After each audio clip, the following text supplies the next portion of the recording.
বনলতা সেনের শহর হিসেবে পরিচিত নাটোরের প্রকৃতিকে অপরূপ রূপে সাজিয়ে তুলেছে বসন্তের উজ্জ্বল লাল রঙের শিমুল ফুল। শিমুল গাছের ডালে ডালে এখন শুধু ফুল আর ফুল, সাথে পাখিদের আনাগোনা তো আছেই। এমন মোহনীয় দৃশ্যের সমাহারে প্রকৃতি সেজেছে ভিন্নভাবে। ঋতুরাজ বসন্তে শিমুল ফুলের মোহনীয় সৌন্দর্যের নান্দনিক হয়ে উঠেছে চারপাশ। সিলন টি রপ্তানিতে শীর্ষে। বনলতার শহরের নান্দনিক পরিবেশকে রক্তরাঙা আভায় আরো প্রাণবন্ত করে তুলেছে বসন্তের শিমুল ফুল। কোকিলের সুমিষ্ট কুহুতানে ফাগুনের উত্তাল বাসন্তী হাওয়ায় দোল খায় শিমুল গাছের প্রতিটি মগডালে। অন্যান্য গাছের তুলনায় শিমুল গাছ অনেক উঁচু হয়, বহু দূর থেকেও এই ফুলের মনোরম দৃশ্য চোখে পড়ে। শিমুল গাছ 90 থেকে 100 ফুট পর্যন্ত লম্বা হয়, সেই তুলনায় বেশ মোটাও হয় এক একটি শিমুল গাছ। নানা ধরনের প্রাকৃতিক দুর্যোগ মোকাবেলা করে শিমুল গাছ 100 থেকে 150 বছর পর্যন্ত বেঁচে থাকে।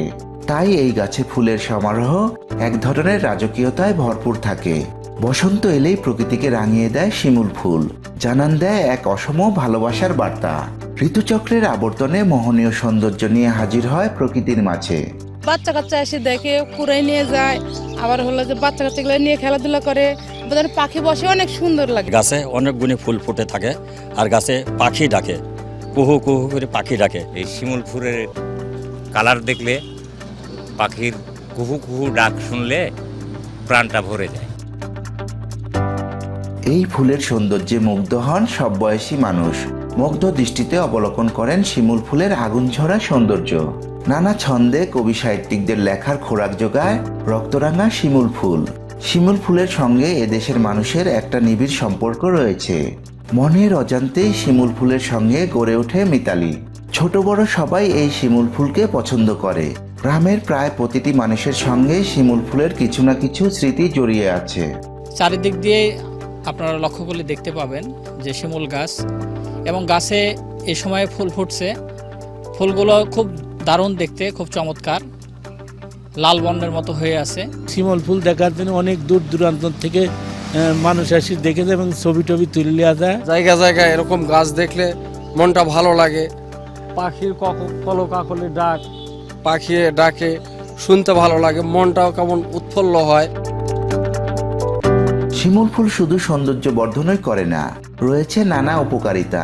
শিমুল তুলা দিয়ে তৈরি লেপ, তোশক ও বালিশের চাহিদাও প্রচুর। সময়ের পালা বদলে নানা কারণে হারিয়ে যেতে বসেছে শিমুল গাছ। গ্রাম বাংলার পথে প্রান্তরে আগের মতো এই গাছের তেমন দেখা মেলে না। এটা সৌন্দর্যের প্রতীক। বিশেষ করে বসন্তকালে যখন শিমুলের ফুল আমাদের ফোটে, এবং এটা আমাদেরকে অনাবিল প্রশান্তি দেয়। একই সাথে এর যে অর্থনৈতিক যে গুরুত্ব একটা, সেটাও আমরা পেতে পারি শিমুলের গাছ থেকে। আর একই সাথে এই শিমুলের কাঠও কিন্তু, যেটা আমাদের শিমুলের কিন্তু গাছ অনেক দীর্ঘজীবী, শতবর্ষের শিমুলের গাছ আছে। ফুলের সৌন্দর্য সহ অর্থনৈতিক প্রেক্ষাপট বিবেচনায় শিমুল গাছের যত্ন নিয়ে এই গাছকে বাঁচিয়ে রাখা জরুরি বলে মনে করেন কৃষিবিদ ও প্রকৃতিপ্রেমীরা। নাজমুল হাসান, যমুনা নিউজ, নাটোর।